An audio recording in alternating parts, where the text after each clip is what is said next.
comfy here. Hello everybody, and hello from my crazy dog who's injured and needs to be laying down. Go lay down. You hear the laundry. Go lay down. No, go lay down. Thank you. You're so good boy. Good boy. I know it's so hard to be you. Hello everybody, my name's Candace Lynn. If you're new here, I am a post-grad lifestyle career or entrepreneurship vlogger. I vlogged my study and intern abroad in London this summer, as well as all of our weekend travels. And today I'm going to be recapping my entire study and intern abroad experience. And if you're someone who's considering going on a study abroad or interning abroad, highly recommend you watch this video. I'll be sharing all the tea, telling you about all of the drama that ensued with our Boston University Masters of Science and Public Relations Mass Comm graduate student study and intern abroad program. Yes, I'm calling it out by name, and I'm doing that for a reason. If you're a Boston University student watching this, or a potential BU grad student, highly recommend you watch this video. Or if you're just someone at a different university who's wondering what the experience is like studying, interning abroad, I'm here to help and provide you with any information that may be relevant. So, I know that when I was prepping for study abroad, I was looking for videos like this and felt like it would be really helpful to have a full picture of what everything was actually like and not just seeing the highlights or, you know, people just didn't share a bunch of information about how the preparation goes and all of that good stuff. So I have a whole list here that I'm gonna go over with you of things that happened, how to prepare, and all that good stuff. So without further ado, I'm here. I have to go pick my parents up from the airport in like 30 minutes.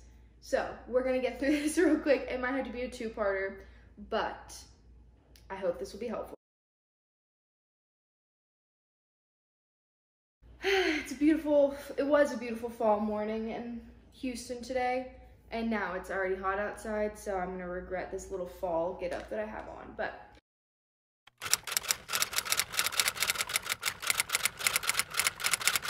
so this summer, like I said, I studied abroad and interned abroad through Boston University. So BU has a program where you can graduate essentially a semester early from the master's program if you complete the London study abroad. So the London study abroad allows you to both intern and study abroad and complete your capstone project. So the first 6 weeks of the program, we spent in our classrooms Monday through Thursday completing 2 different courses. One was British media and culture, and the other was global marketing and media. So both the classes were really great. One of them was taught by 2 of our BU professors who are essentially in residence in London in the summers. They're fantastic, really amazing people, really knowledgeable, very well connected, and were so kind to us throughout the entire summer, especially considering some of the issues that they had to deal with this summer that they had not dealt with in the past. They were really kind and gracious to us, sometimes difficult students. So we had that class that was taught by the in-residence professors, and then we had another class, the British culture, the British media and culture, something along those lines, course that was taught by 2 women who were amazing. They're phenomenal. Live in London and have lived there for a very long time. One of them actually was a BU grad, and she now works for Meta. She's amazing. She's a total badass, and I loved getting to learn from her, and I really would love to stay connected with her. The other was another woman who I believe she studied law, and she was working, I truly can't remember where exactly she worked, but she was also so amazing, so kind, and so intelligent.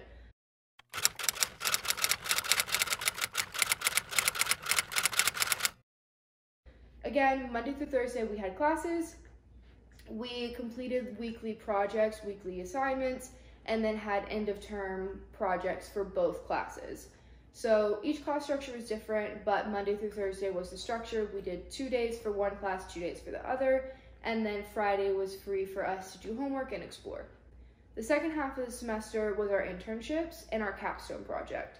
So the internships are considered a course credit. So of course we didn't get paid, and also because of our visas, you can't get paid. But that was also Monday through Thursday, and then the remainder of the time we would travel and work on our capstone projects. So we completed 4 total courses throughout the semester, and then the 4th course is the capstone, which is considered a credit, but also it's a requirement to graduate. So we did all that, and again, this was through Boston University. There are other universities who do something similar, but this was the reason that myself and many of my peers who were in the program chose to go to BU's grad program. A lot of them had gotten into NYU, UT, all these other programs, University of Tennessee, and I want to say USC maybe as well. A lot of us had gotten into other programs and were looking at other programs, but ultimately decided to either apply or accept our acceptance at BU because of this program. So when the program was first explained to us, and the way that it's advertised is that it's a BU graduate mass communications intern and study abroad program. You have your classes in South Kensington and you live in the South Kensington area. That was how it was originally communicated to us. And then we were told that we wouldn't be living in South Kensington because they had so many undergraduate students that the graduate students would need to live somewhere else. We were told that it would initially be in an area kind of like Chelsea, or that it would be in an area called Hammersmith, which is what ended up being on our website. We ended up being in an area called Finsbury Park, which is about 40 minutes by tube to our classrooms, which again, we spent the first 6 weeks and also had meetings thereafter going to. So we ended up in a very different place than was advertised. This has already been addressed with the school. It was a whole issue because of the area of Finsbury Park. Not only was it just not what was explained to us, but it was not the best area, and not really a desirable area when you're paying almost 30 grand to study abroad and then you end up somewhere that's just very different than what was advertised to you. For me, it was just disappointing because of, like I said, like I was paying for my own school. And while I don't necessarily expect to have some lavish or luxurious experience by any means studying abroad, I did think I was going to be in a very different environment. There was brief mention that the area would be like Allston, which is an area of Boston that I actually lived in. Allston is very criticized among people, but Allston actually is not that bad of a place to live. It is definitely like a more affordable area, so it's not like you're living in the scenic Back Bay or anything like that where it's just gorgeous all around and like everything desirable is there. But it's really not a bad area. It's backed up to Brookline. There's beautiful parks and it's still walkable through cute neighborhoods, like all this stuff. It's really not that bad. And so I thought, oh, I mean, like if it's like Allston, that's not the worst thing that can happen. Sure, it's not like the picturesque South Kensington, which we all went into the program thinking was going to be what we would get at the end whenever we finally got to London. But then we got there and it was Finsbury Park, which you can Google, and I'll just explain it by saying that, again, it was 40 minutes away from most of the desirable places, 30 to 40. And that at the end of our summer, there was someone stabbed directly diagonal from our front doors. And there was a murderer who was arrested in the neighborhood 2 blocks over from where we were. We had to share our communal kitchen with 15 people, many of whom were strangers and who would leave trash literally everywhere. We had to do a lot of things that were not ideal in order to use our kitchen, and then we ended up not really even being able to use the kitchen on our floor, and we had to share with the first floor girls who were in our program, but then we had 15 people sharing a kitchen and it was just a lot. So it ended up being kind of a shit show, honestly, with the housing situation. I get that it could be so much worse, but again, when you're paying that much money, you're advertised things one way, and the amount of disrespect and pushback that we experienced from the school whenever we tried to voice our complaints. Some girls felt extremely unsafe in the area, And then of course the financial considerations of things like we were told to not bring sheets, not bring bedding, anything like that. We ended up being given stuff that was such poor quality that you really almost couldn't even sleep on it, and ended up having to buy our own. We had to buy kitchen supplies, all these things that no one told us would be things we had to budget for. And so then it just ended up being exponential. Initially, they didn't even give us Oyster cards that were prepaid. So then we also were paying significant amounts of our own money that, again, no one told us to budget for. Which I know that sounds obvious, but we were told that it was insinuated that it would be included, or that we would be so close to our school that it didn't really matter. So then whenever you are budgeting, like I was thinking like, oh yeah, transportation costs, it won't be that bad, not considering that I would be 40 minutes away from the school. So that's the gist of it. Overall, it's an amazing program, and I know a lot of people from the undergrad who've had a fantastic experience. That wasn't necessarily our experience, and I definitely wish that I could kind of go back and do things a little differently. But all in all, I'm glad that I had this experience. I just want to be real about the fact that this was not a picturesque, perfect study abroad, intern abroad type of situation. There was some drama. Honestly, it felt like we got scammed. Like it literally felt like a joke whenever we first got there. I remember walking out of the tube station and being like, this does not look anything like Allston, which is again the area of Boston that they kind of compared it to. I was like, this is an insult to Allston if you're trying to say that it's like that. This is so far from where we were told we would be. And then I thought, you know what, you're jet lagged, it'll be fine, you'll wake up tomorrow and you'll realize that it's actually not that bad or anything like that. And honestly, throughout the summer, it just consistently got worse. Management was terrible at the place that we stayed at. Again, our hallmates were awful and disgusting with the kitchen. It was really important to me to be able to cook at home, and it just ended up being such a challenge to cook all the time. The elevators were always broken. The night that I left at like 1:30 in the morning and had to carry all of my suitcases that were 50 pounds and over down 5 flights of stairs by myself. The guy at the front desk wouldn't even help me. Like all this stuff that just like was super annoying, just that you hope that you don't have to deal with whenever you're super far from home. And again, you paid like $30,000 to be there. So that's a little bit about what it is. Again, it was through Boston University, so not BU's best look, but they did their best to try and smooth things over with us, which I do really appreciate. But unfortunately, the damage is still done, and it just wasn't the experience that we'd all hoped it would be. But that's all right. Such is life. Okay, how do you get there? How do you prepare? All of that stuff. School's going to be different, but for Boston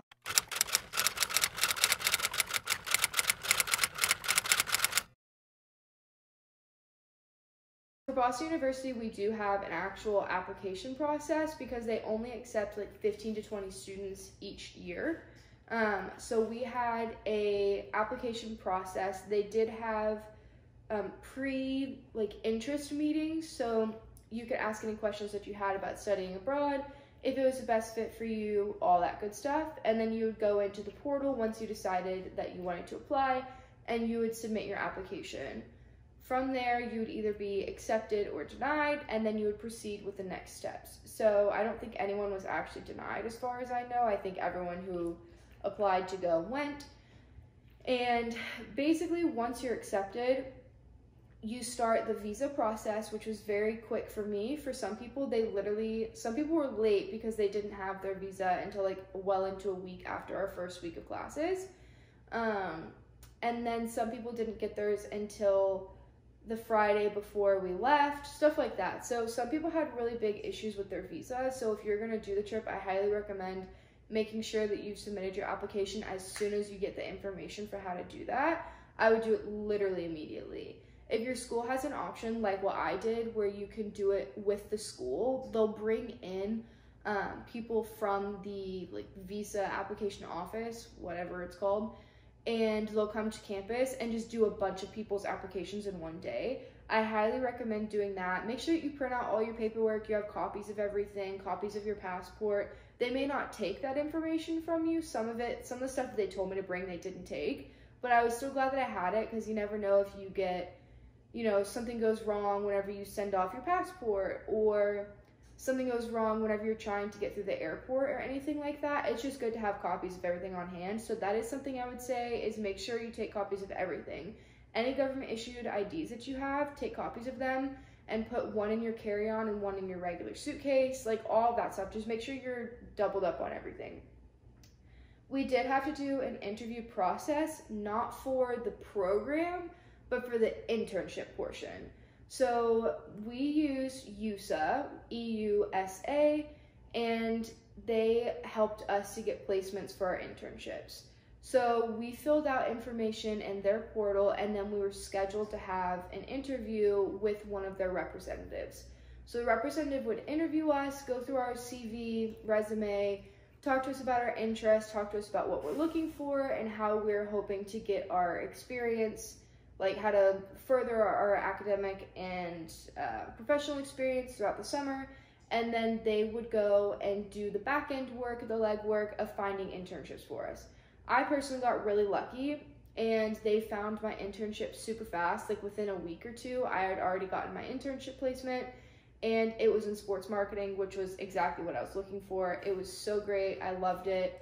I interned at Snack Media, and I got to work with the marketing and social team and do a lot of like marketing analytics for them over the summer. So really loved that experience, and honestly, that made it so much easier because you weren't stressing about having to get yourself an internship and do all of that legwork, because it is really hard whenever you're trying to do something from a different country.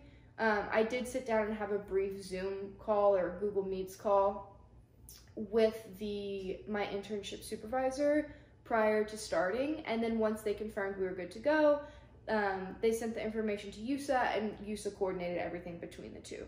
At the end of the semester, we did have to write a report for our professor, and then I believe that EUSA coordinates kind of like a report with the internship supervisor as well. But that whole experience was honestly really smooth for me. I know some people didn't have internships until they got there. Some people were really disappointed by theirs, some people really loved theirs, but I think overall having the opportunity to cross cultures in a professional setting is really important. And also, I say important loosely because I understand that that's not going to be something everyone's going to be able to do, but having the opportunity to do that, I think, really benefits me. Even though it sounds like, you know, you're in an English-speaking country, things aren't that different, it was definitely a very different experience than internships I've had in the States. So I thought that was so great that we got that experience, and also that we didn't even have to do a lot of the legwork for it. Oh, and for the flights, so traveling there, the itinerary was given to us by BU and our coordinators.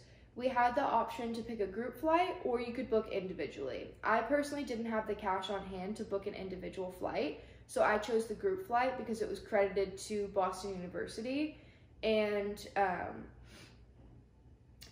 credited to my Boston University account, so then I could pay it with my student loan and scholarship that I received instead of paying it out of pocket. So you have the option to do a group flight, which again is billed to your university essentially, or you could pick your own flight. There were several people who said they actually saved money by selecting their own flights, and what they did was they just booked flights within a few minutes, a few hours of the group flight, and they would either fly out of different airports. Maybe they were flying from their parents' house or whatever it was, or like New York City because maybe the flight was cheaper, or they were already going to be there, that sort of thing. And they had no issues or anything like that. And they said they actually saved money, and also it was more convenient for them to fly back to whatever those cities were. I made the not great decision, but also like I wish I'd done my flight a little bit differently. I wish I'd have flown out of Houston, so I could have just already had a flight booked to Houston.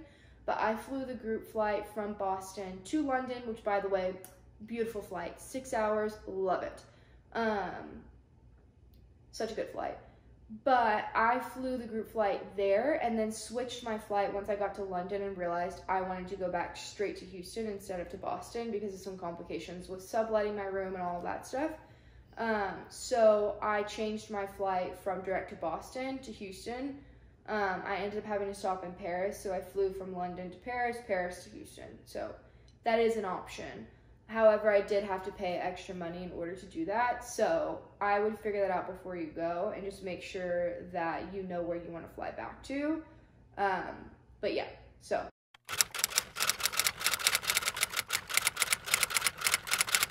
Our accommodations. You might be wondering where you'll stay whenever you go on a study abroad. For everybody, it's going to be different, but there seem to be two very common accommodations based on our experience, the BU undergrad experience, excuse me, as well as other school students who, so the two most common things that we noticed was student housing that is not through your school, or is student living, like, how do I explain this? The two most common things that we noticed was that schools either had, like how BU had, where they have their own student housing that they use year in and year out. So BU actually, I believe, owns some buildings in London, and they have students share rooms, there's kitchens on the floor, and it sounded like a really amazing experience. Actually, there was a girl in the grad program who did study abroad for undergrad, and she said that she really just had the most amazing time and such a good experience, and that she stayed in the BU accommodations that they owned. So again, some schools own buildings that they then turn into student housing, and a lot of times you end up having to share rooms and share a kitchen on the floor, but it seems to be typically in a lot more centralized locations. So to me, the payoff is really good, and you have a really great support system there with the staff on site. So there's that, and then there's the option that we actually had, which was student housing that is through something such as, I can't remember what ours was called, but it's essentially student housing that's not affiliated with your school or anything like that. It's just where students from schools all in London, and then students who come from US-based programs can come stay for weeks at a time, months at a time, whatever it may be. And that's what we did. So again, we stayed in Finsbury Park. We stayed in student living accommodations that were not affiliated with our school. The building seemed like it was newer and updated, which was nice. We did have our own bedrooms, own bathrooms. We did have to share a floor kitchen, and the kitchen was shared with people that we didn't know, which isn't the end of the world. I mean, that's pretty typical for college. I do think whenever you're a grad student, it's a little different once you hit grad school. For example, I'm 25, living on the same floor as 18-year-olds who don't know how to clean up after themselves. It was just a little bit of a different experience versus if I was 18, 19, 20, maybe I would have been a little bit less annoyed by the situation. But yeah, so we had, they essentially said that part of the reason why they put us there is because they felt like we were more mature and able to handle having a longer commute, which I can understand some of that logic, although I think there's a lot of negatives to that, and it kind of just gave us the short end of the stick simply because we were more mature to handle a commute, and I don't necessarily think that's fair when we're paying the same amount or more. You know, that doesn't necessarily mean that we should have a lesser experience. So the accommodations were not necessarily bad. My room, again, like, we had a full-size bed, we had our own bathroom, we had our own desk, and that was great. The bed, personally, I felt like was extremely uncomfortable. The rooms were really, really hot. There's no AC really in London, which is fine. I mean, that's like what it's like in a lot of places in the Northeast. But with the Northeast, typically you can get really good airflow at least. And we tried all of the tricks that we possibly could. We all bought fans, again, an expense that no one was thinking we would have to account for. And it still was like miserably hot to the point that we were awake a lot of nights just up sweating.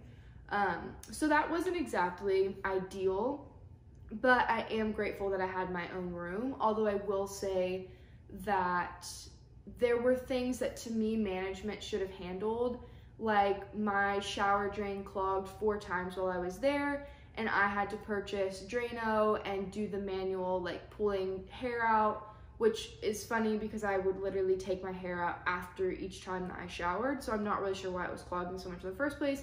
But anyway, stuff that you would think, at least in the US, whenever I had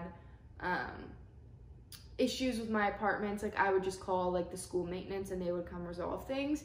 I was having to purchase the products myself, do it myself. Again, I'm not, like, that's not beneath me by any means, but it's just, it was a little bit odd and could be a little frustrating whenever stuff was frequently not working, to then have to fix it yourself and pay to fix it when like you have on-site management and that's kind of what they're there for. Just like weird stuff like that. So I honestly think that all of the grad students would agree that we would rather have shared rooms and lived in a more ideal area than be further out but have our own room. So that was a little bit of a downside, a bit of a bummer, but yeah, that was a living situation, and at this point it is what it is. So the area that we were in, again, was not the best. I will say it was really close to the underground, which was really nice. We were just like across the street essentially from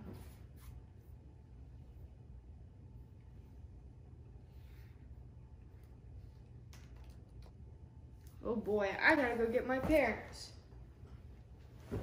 They're already landed.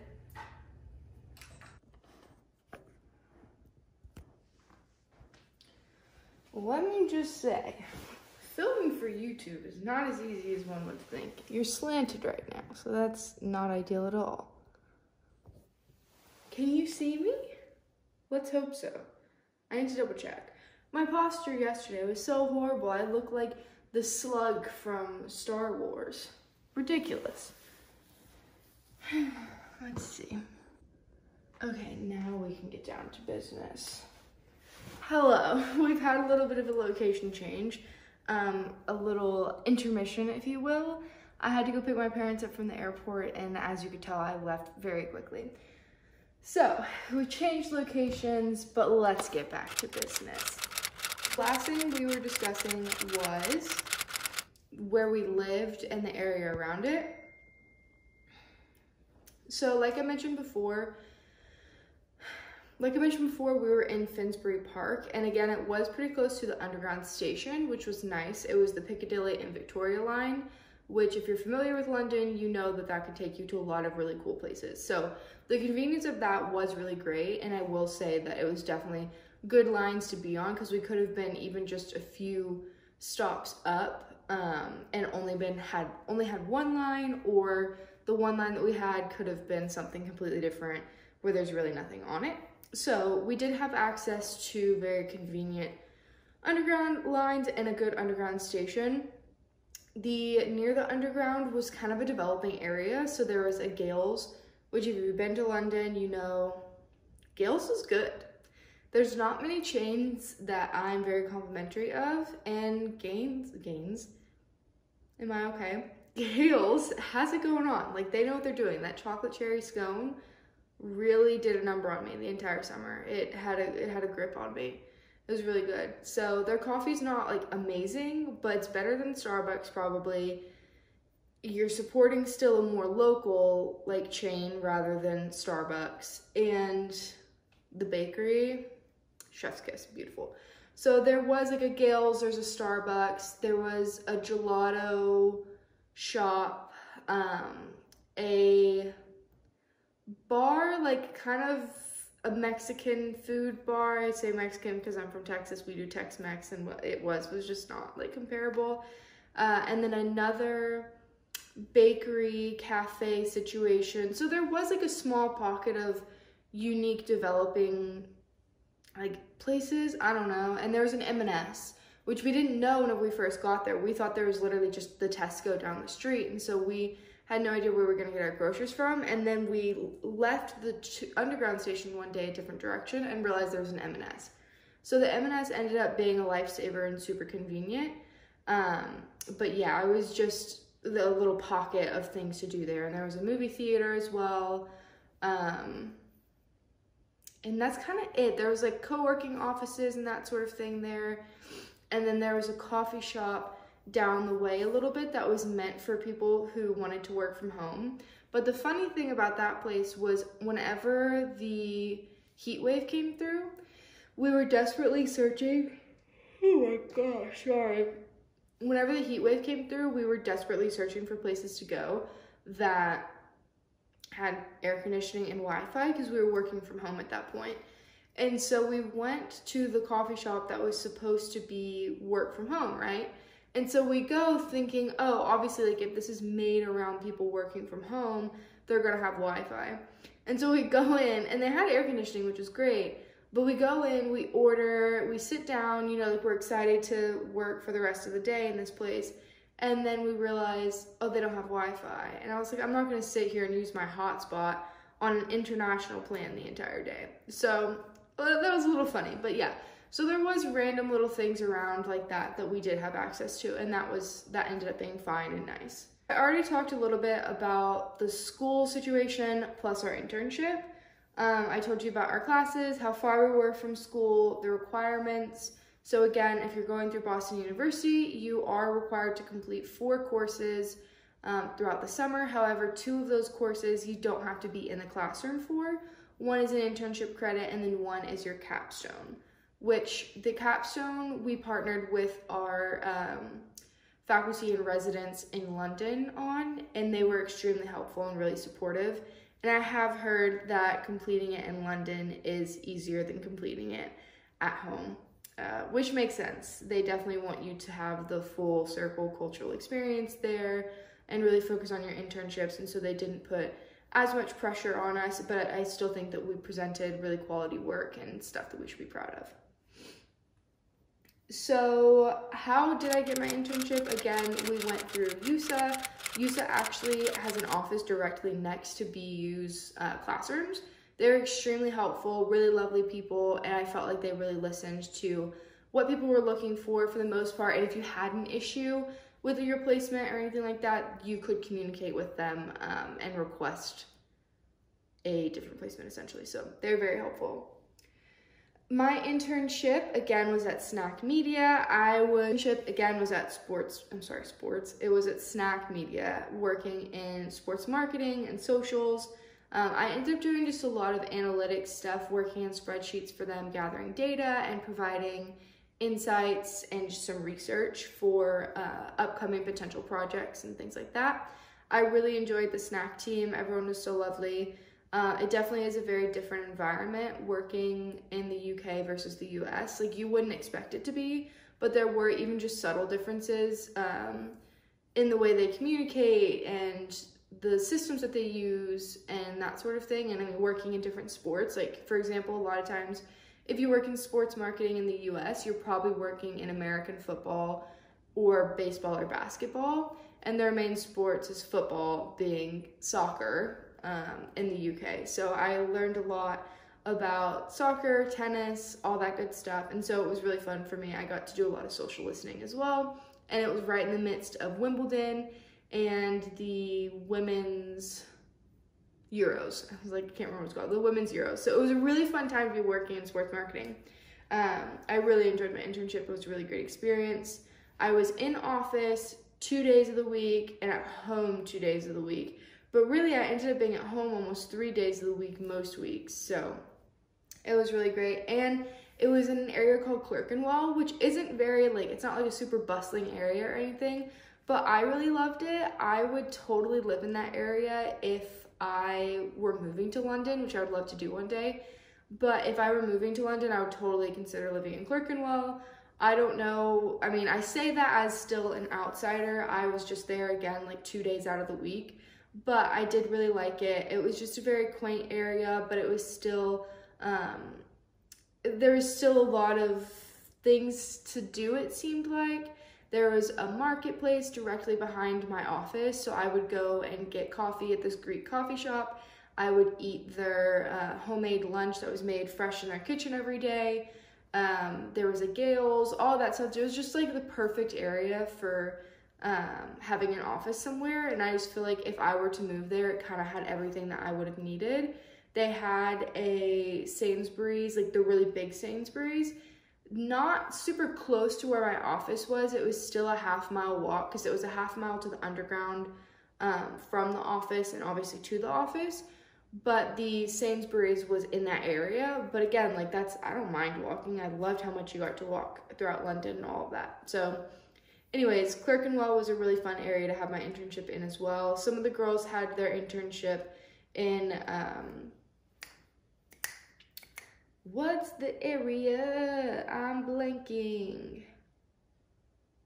Starts with Shoreditch. Some of the girls' internships were in Shoreditch, which is a super fun area, and they had really unique office spaces, and they really enjoyed their internships as well. So Shoreditch is a really fun area. If you're visiting London, highly recommend going. If you're going to study abroad, Shoreditch is a fun area to go, and it's a lot, I feel like it's very manageable for whenever you first get there. There's certain areas that can be very overwhelming, but Shoreditch was really fun, so highly recommend. I personally feel like my internship was a really good fit. Again, Yusa did a great job of listening to what we all wanted. It was definitely more marketing based than I thought that it would be, but I mean, that works out well because I actually want to do more marketing anyway. So it gives me a bit more marketing experience on my resume. However, I will say that when I was applying for public relations agencies, while marketing definitely overlaps with public relations, it seemed like some of the recruiters were very close-minded to how much marketing experience that I have, not realizing that a lot of my tasks within those roles were public relations. And so that was a little bit challenging, but that's a story for another day. So, okay. Talking about commutes, transportation, your phone, safety, all that good stuff, that's something that you might not be thinking about now if you're planning for a study abroad, but you're gonna wanna start thinking about it. So commuting in London is an amazing experience. It can be confusing, especially if you're coming from a city where you've never used public transit before. Coming from Boston, I had some familiarity with the Boston train system, so that was really helpful and definitely helped me to not be super overwhelmed whenever I got there. And I also was with the group of girls that I hung out with for most of the summer. We were together most of the time in the beginning in particular. So there's always multiple people together trying to navigate, figuring out where we were gonna go. I would definitely say that for commuting, one, you really wanna be sure that you have your phone set up either before you go or as soon as you get there. So there's multiple different options for how to get your phone set up for international use. For me, what personally ended up being the best option was using my T-Mobile International plan.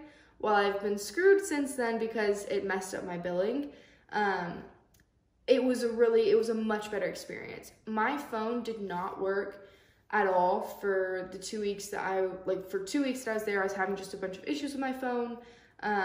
And so I ended up getting an international plan. That ended up for me being just the best option. Some of the other girls also had that set up prior to getting there. I set mine up after getting to London and definitely wish that I had done it either as soon as I got there or before I left, because I was without a functioning phone for a little bit, as well as my bank account didn't work whenever I first got there, despite having called ahead and set everything up, which is another thing I highly recommend doing well before you get there. So again, with your phone, you have 2, maybe even more options. Well, 3, you technically have 3 options. You can either set up an international phone plan on your own personal phone. You can get a SIM card and place it in your phone whenever you get there, and essentially you just have to refill it every 30 days. And you would have to have a London number. So for all my friends who did that, I have like their personal phone numbers and then I have their London phone number. So you can use that. Just keep in mind, again, you would have a different phone number, and I'm not entirely sure how that works whenever it comes to, like, you have data on it, so obviously you can use iMessage, so I guess it's not a problem to text anybody from the US while you're there, but yeah, that just ended up not being the most cost-effective option for me.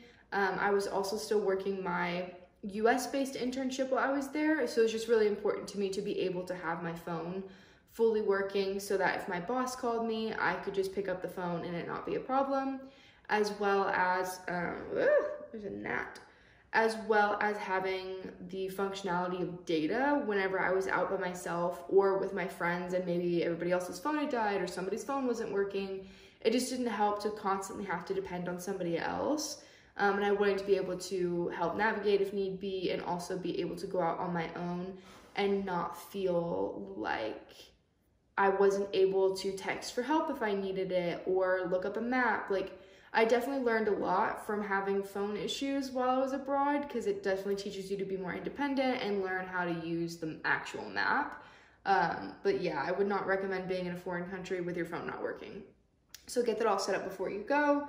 But one other option that I heard some of the other girls doing, I didn't do this, so I don't entirely know how it works, but some of them would get just like a super cheap like Nokia phone or something like that and put a international SIM card in it. So that way they didn't have to deal with swapping out the SIM card in their regular phone. They would just have a UK phone and their US phone, and the UK phone they would carry around with them, and it had the UK SIM card in it. So that's also an option. You can just go for the SIM card, and to get just a cheap like burner phone, if you want to call it, you can literally just go to shops on the side of the road. It's very accessible there. It must be a very common thing for people to do. And you can also go into the EE store, and I think there's one other company, I don't remember what it's called. I'll see if Vodafone? Yes, it's like EE and Vodafone, I think. Or maybe they go together. I don't know. But anyways, you should be able to figure it out pretty easily, but definitely recommend having a plan in place before you go. And if you're going to the international plan with your provider already, go ahead and have that set up like the day before you go, and then be sure that you cut it off as soon as you get back. And also, if you plan to do the whole SIM card situation, please don't wait until the last minute. Do that like the day of, and be sure that you have everything set up and functioning before you start going out on your own. So you might be wondering what transit is like. It's so walkable in London. I highly recommend just walking as much as you can. You get to see so much more whenever you're walking. And also, it's nice whenever you're working an internship or studying and in class a lot to have the opportunity to just get outside, exercise, and move around a lot. But again, you do see so much more whenever you're walking, and you come across things that you wouldn't otherwise if you were taking a cab, an Uber, or if you were on the train. So it's super walkable. You can literally walk everywhere. However, it is a giant city, so it's not like walking in Boston where you could walk from Seaport all the way to Allston. And while that is still an hour-long walk, it's doable. Like, you're literally going from one point of Boston to the opposite end of Boston. You can't do that in London. You would be walking all day. London's very large, but within regions,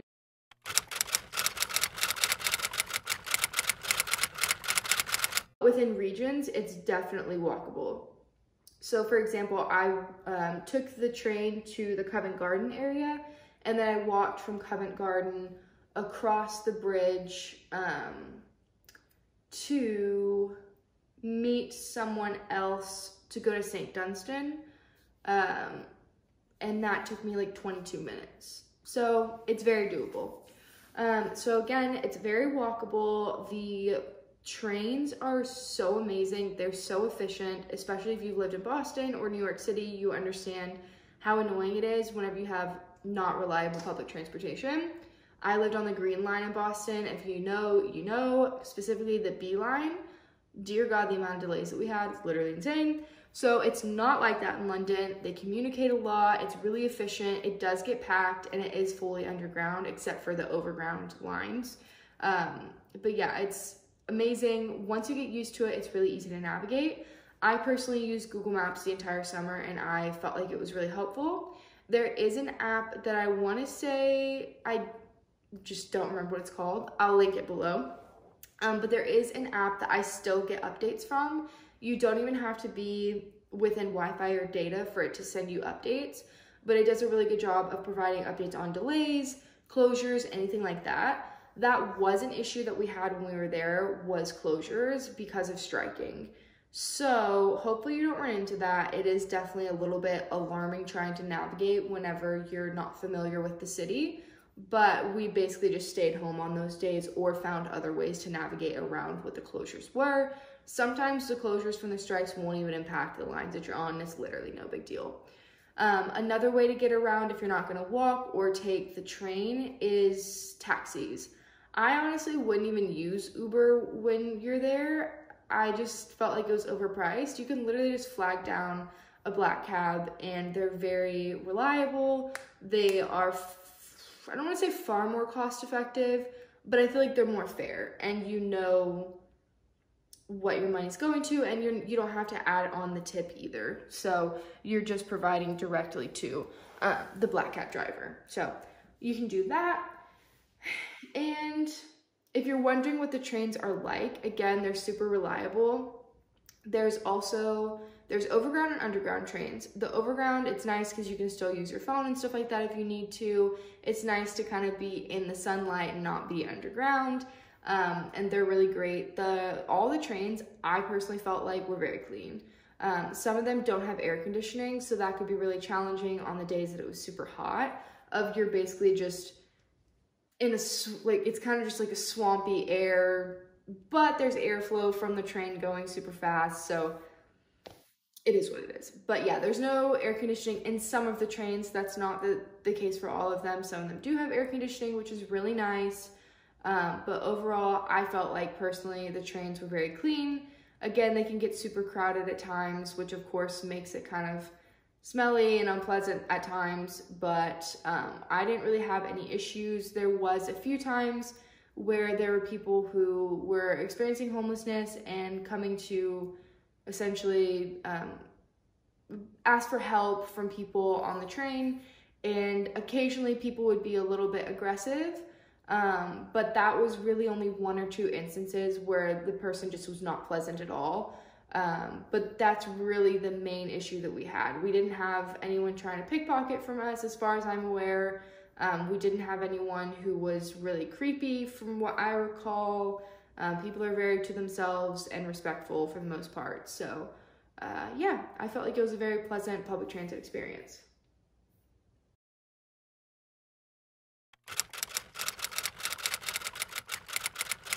So traveling while you're there. So whenever I say traveling, I mean traveling to a different country out of London or a different city outside of London while London's your home base. That's something that was just amazing to me to be able to do. I loved having London as a home base and getting to go places on the weekends. I will say that if you're studying and interning abroad in the summer, pack as much as you can in, because it's the cheapest you'll ever be able to travel around Europe versus taking a trip like from the US to Europe. So definitely take advantage of the cost. I mean, it's really cost effective to travel there, but just keep in mind that as much as it's amazing to get to travel to all these different places while you're there, that you definitely can get burnt out really fast. Prices add up. If you're not budgeting that in beforehand, you can turn around and realize you've just spent thousands of dollars on travel. And also, again, with the burnout, just remember you are still ultimately there to focus on school and your internship. That is what your main focus is, but of course take advantage of the travel, but just be sure that you're able to get everything done while you're gone. So it is so easy to get to other countries, not other states, other countries while you're in London. It is the most amazing thing to me, and it's amazing to hear my coworkers talk about how they don't understand how so many Americans don't have passports and how we don't really travel like to other states or other countries all the time, when literally they are like multiple times in a month in another country. You know, like it's just so easy for them. So I love how easy it is to travel out of London. Highly recommend. The best way to travel is either by train or by plane. The trains in particular are they're really nice. First of all, like cleanliness wise, all of that, service, really nice. And the other thing with the trains is you don't have to worry about the bag sizes. They're really lax with the bags that you can bring on. The only reason that I bring that up is because with planes, while you can get a cheap plane ticket to go to other countries from London, you can run into the issue of our American sized bags are not fit for the UK, Europe planes. So for those smaller airlines like Ryanair, EasyJet, Aer Lingus, all that, we did kind of run into issues with our bags. We all ended up bringing like a tote bag and just stuffing it with as much stuff as we could, instead of bringing the carry-ons that we brought from the US. So if you don't want to pay to check your bag all the time and you're really trying to do things on a budget, just keep that in mind. Or maybe what you do is you and your friends all share one suitcase and split the cost. That's another great way to still be able to use a suitcase and bring everything that you want to bring, but save a lot more money. So when you're traveling from London, that's just something to keep in mind. Always remember to keep a copy of your passport as well as your passport with you. And that's pretty much it. It was an amazing time. Definitely be mindful of your itinerary. Keep an eye out for different flights. You can book whenever you get there. Honestly, I would recommend waiting until you get there to book, because you don't know really what your schedule is going to be like, and you also don't know. Like, I thought that I wanted to go to Norway whenever I got there, and I did, but I would have had to do that solo. And honestly, like, I was up for it. I think I could have done it, and I would still love to do that one day. But I definitely was glad that I ended up traveling with my friends throughout most of the summer. So it ended up being really fun. But another great thing about study abroad, particularly through Boston University, is that they actually help to schedule out an entire social calendar for you.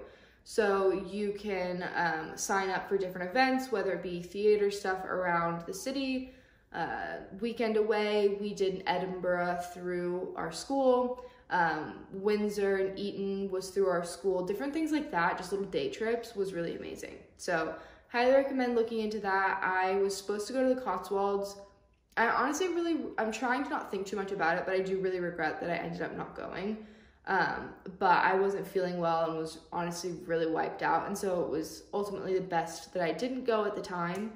But now looking back, it's kind of challenging, it seems like, to plan your own trip out to the Cotswolds. So I definitely wish I spent the $75 anyway. So I wish that I had just gone on the trip, but yeah. So all that to say, traveling while you're in London to other cities and other countries is so doable. It's really cost effective. I highly recommend doing it. So I would start listing out places that you'd really love to go and seeing if it's possible to get there from London really easily, which likely it is. And I would start planning out potential days that you could go, but I wouldn't book anything, honestly, until you get there. But definitely book within the first week. And don't make the mistake that we did of booking a flight without checking to see if hotels are available first. That was something that was challenging. In Ireland, we ended up spending a lot of money on Airbnb. Or where did we even stay? We didn't stay in an Airbnb. We stayed in student housing, actually. And we ended up spending a lot of money on the accommodations that weekend when really you're not even in your room that much. So definitely be sure that you're looking at both the flight or train and the accommodations at the same time, so that you don't book something thinking like, oh, it's like I'm just going to Denver, like no big deal, I'll be able to get an Airbnb. You never know what events are going on, and you never know what the inventory of accommodations is like in the area that you're going to. So something I wish we'd have done before, but you live and you learn, so just keep that in mind when you're booking. Definitely take advantage of all the travel. It's totally possible, and I loved every minute of it. So a few quick places that you can go to. Paris is a super quick train ride. You don't need to take a plane, take the train. Norway, like I mentioned, is a really quick plane ride. Ireland is a quick plane ride away. Edinburgh is a train ride away. Just a few places off the top of my head that are really great to go to. You can also take a coach to some places, and the train, actually. You can take the train to Windsor and Eton. So you could plan your own trip around that, do a self-guided tour. I can't wait to go back, and now that I have more experience with traveling, plan out my own trips and day trips from London. So highly recommend going. One thing that I'll touch on is definitely the food. So I've mentioned before that I have chronic illness, and so for me, food is like a really important thing anytime I travel, even if it's within the US. So with food, one thing to keep in mind is that people don't grocery shop in bulk there. So while you're living there for the summer and you might be thinking, oh, let me stock up on all these items, people don't really do that. So a lot of times what you'll end up doing is you'll go into the M&S or to Whole Foods or Sainsbury's or Tesco, whatever it is, whatever your grocery store preference is, and you'll get maybe some shelf items, but for the most part, you'll be getting items for the next 2, max 3 days. Like, it might literally just be like, oh, here's my meals for today, or here's my dinner for today, and the night before you brought your breakfast and your lunch. that was also something that I thought was really interesting, was that people didn't seem to bring their lunches as much because there's always like an M&S around the corner where you can just go in and get pre-prepared sandwiches, salads, stuff like that.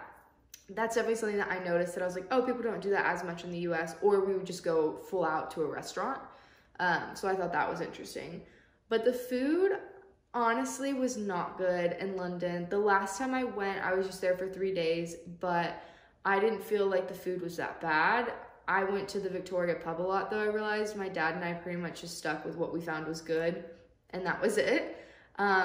So this time around, I realized that the food was really not good, like taste-wise, or even like it was higher quality in the sense of they have a lot stricter regulations around what you can put in food, but it just, I don't know, the food just wasn't great. I'm sorry, I'm so sorry. If there's any British people watching this, I hope that you're not offended. I'm sorry. Once you taste American cuisine in our restaurants here, you'll understand what I'm talking about. But it just wasn't great. There weren't many options. It was a lot of pub food. I'm sure that there's so many amazing restaurants there that we just didn't know about or couldn't afford.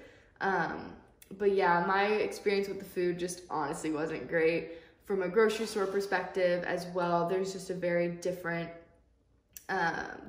options there than obviously what I'm used to here in the US. One thing I do appreciate is, again, they do have a lot stricter regulations on how much sugar can go in things, how many additives, what type of additives, everything's non-GMO. So stuff like that was really amazing, and I really appreciate that about their government and their culture, that that's so built in. But yeah, I would not say like, oh, go eat here in London. We did go to 2 restaurants that were good. They were much more upscale. One was called Rocco, I think, or Rocco, I have no idea, ROCCO. It was Italian food. It was quite good. And then another place was called Cockbowl, and it was chicken. And it was very expensive, but the chicken was delicious. So I will say that was good.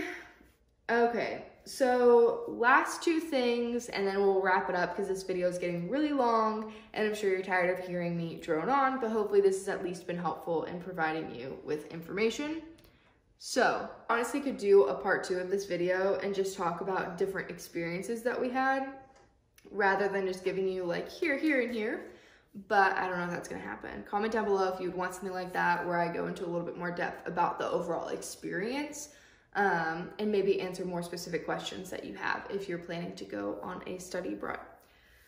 So some things that I missed while I was away, well, actually I'm not gonna go into that because literally the only thing that I really missed was the food and just like getting to see my friends frequently. But honestly, the only thing I really missed was food. That's it. Food and American football and my friends. Otherwise, I think it's an amazing place to be, and I had a really great time. So again, I do wish that we were in a different area, and that probably would have made me have a better time, but that's okay. It's all good.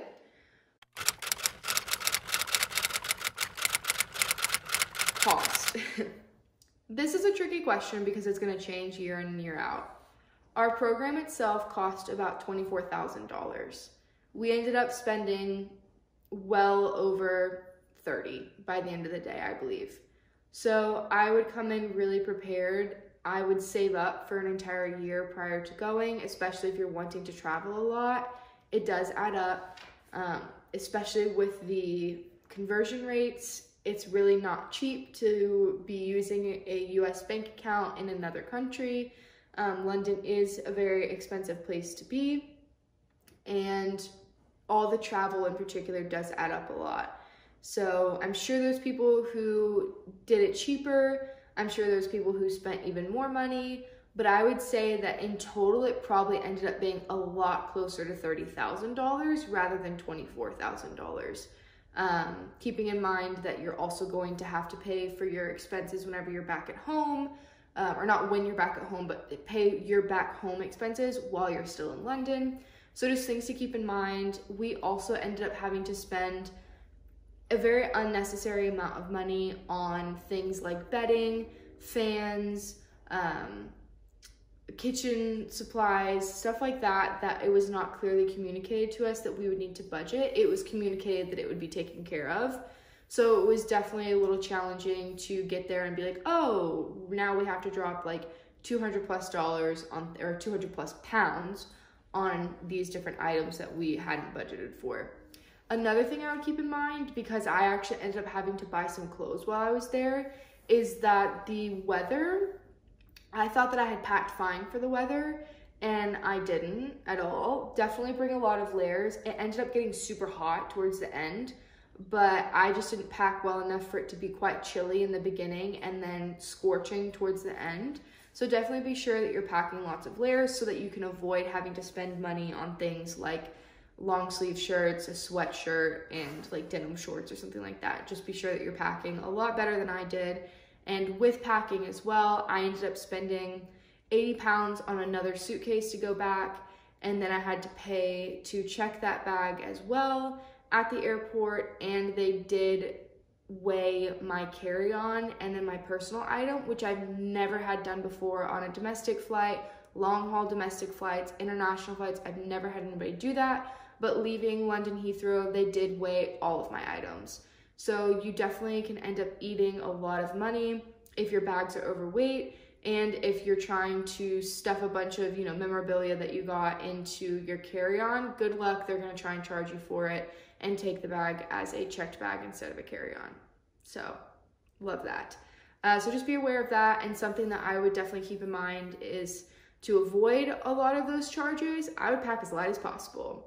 Learn how to have a capsule wardrobe, and if you want to buy stuff while you're there, fine, but like pack half your suitcase and half a carry-on on the way there so you can fill the other 2 halves on the way back if that's how you want to do it. But you can seriously get so screwed at the airports with money, so just be mindful. Also be mindful of when you're traveling, the transportation cost whenever you arrive, not just getting there, but when you arrive.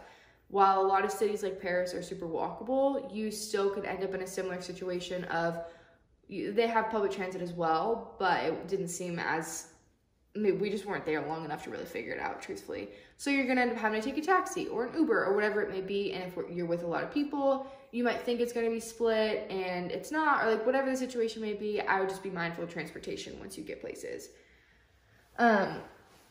So it ended up being really expensive. A lot of people really weren't too pleased with that. Yeah, so unfortunately it's not cheap to go and study abroad. This was a reach for me in general to be able to go on this trip, but it was the reason that I chose BU, and so I really just went all in and committed to it. However, looking back, I would absolutely do the numbers differently. So just keep in mind that there could be a lot of hidden costs that come up that you're completely not budgeted for, completely not expecting. And it's really good and okay to be really committed to a budget while you're there. Your budget may not look the same as everybody else's, but what matters at the end of the day is that you're not unable to pay your rent whenever you come back, or in credit card debt, or, you know, just in a lesser financial situation than whenever you got to London. Definitely live it up, have a good time, make the most of your experience. But London's one of those cities where there's so many things you can do really on a lesser budget, and I think that's great. There's so many parks you can go and have themed picnics at. You know, you can go have all these other adventures of seeing historical things. My dog, he's an Australian Shepherd, so he likes to just lay on his back. But there's so many things that you can see that are low cost or completely free of charge. I ended up drinking a lot of alcohol while I was there, which is a little abnormal for me, but stuff like that really adds up whenever you go out and eat dinner. And just be mindful of, if you think that you're gonna cook a lot while you're there, but you have a shared kitchen, you might want to think again. You likely will cook a lot less than you think, and you'll be on the go a lot, and so then you'll end up having to eat lunch out when normally you might be able to go back and have lunch. That was part of why it was so frustrating for us to be 40 minutes away, because it wasn't easy for us to just pop back to our flat and take a nap or eat, make lunch, make dinner, anything like that. If you were out, you were pretty much out for the day. So keeping in mind logistics, things like that when you're planning and even when you're budgeting, because again, you might think that you're gonna cook a lot, you might think that you're gonna eat at home and you're only gonna eat out 2 times a week, or you're gonna have coffee at home every day. And if you can commit to that every single day, I applaud you and that's amazing. I'm usually pretty disciplined and dedicated and I was not able to do that. So keep that in mind. It's gonna be more expensive than you think and than they say, so.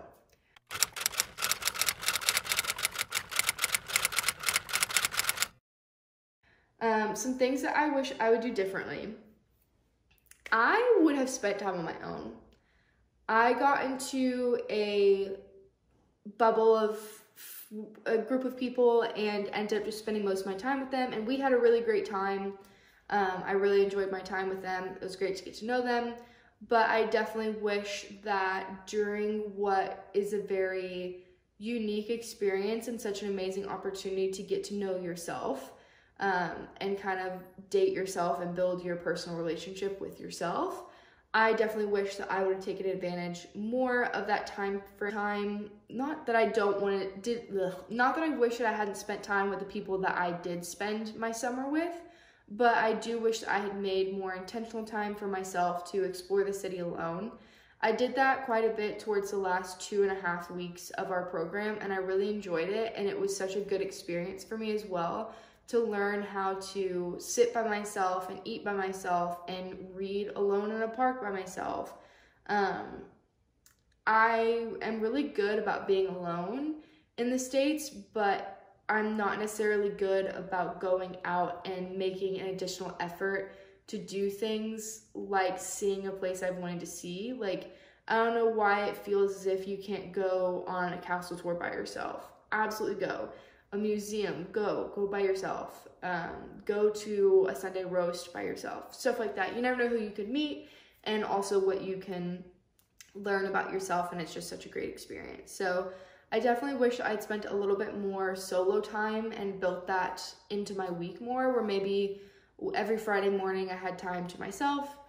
I definitely wish that I hadn't tried to take on my internship from the US while I was still in the UK. I thought that it was going to turn into a job opportunity, and I did really enjoy the work that I was doing, and also I desperately needed a paycheck, but it ended up ending sooner than I thought anyhow, and didn't turn into a job, and it took a lot of time away from what I was doing in London. And so a lot of times whenever I could have been out exploring, I was either exhausted from staying up till 2 in the morning the night before working on my internship, or I was working on my internship and in meetings and stuff like that. And they were super gracious and accommodating and wanted me to have fun and wanted me to go out and explore London, which I really respect and appreciate about them.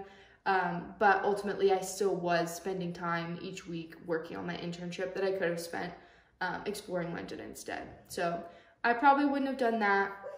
And then I also would have spent more mornings in London before class. So some of our classes were in the afternoon, and we would spend a lot of time just at our flats still. And, you know, you of course have to do homework, but I just wish that we'd have spent maybe more time going to a park and like walking along the water, or doing things like doing homework in the park instead of doing it at the flats. Stuff like that, where you're doing the things you need to do and being responsible, but doing it in a different location. I really wish we'd have taken more advantage of that and done those sorts of things throughout the time there. I also found that there was a period in time where I was really homesick, I was really stressed out, I was having a really bad chronic illness flare up, and I was really just missing being around people who I felt like really, really understood me and knew me for a long time outside of this program. And I was calling home to my best friends a lot and just staying on FaceTime with them for hours. And I didn't really do that a whole lot. It was a brief period where I did do that. But during that time, as much as you want to share your experience with other people, take pictures, take videos, send it via message, schedule up like a few days a week where you're calling, but don't spend hours on the phone with people at home. I think it's so great to stay connected with people, but I would just be mindful of how much time you're spending on the phone, because there's a whole world out there that's waiting for you to explore it, and you should be enjoying it to the fullest, because this may be the only shot that you have at really making the most of London. And even if it's not, it's maybe your first time there, or you know, your first of many, whatever it may be. You always want to take advantage of any situation that you're in and make sure you're making the most of it. So definitely be sure that you're fully present in the moment is basically the summary of all the things I wish I'd done differently. I wish I'd kept to a better budget, and I wish I'd have made more of an effort to do things outside of the area and alone, or, you know, been the one to really say, hey, let's go do this before class or whatever it may be. And if no one wanted to go, then I would go on my own. So that's pretty much it. But I really hope that this was helpful for you. I'm sorry, I know I just talked for like an hour, but I really hope that this provided you with some helpful information. If you have any more questions, please drop them in the comments below. I'm happy to answer. And who knows, maybe I'll do another recap, sharing a little bit more, and like a video recap, including some clips or something from the entire experience to shed a little bit more light on what it was like. But if you've watched all the way through, I love you so much. Thank you so much for watching. Again, I really hope that this was helpful for you. And if you have any more questions, please feel free to send them my way. Like and subscribe, it really helps my channel. And I hope that you have a great day. Thanks.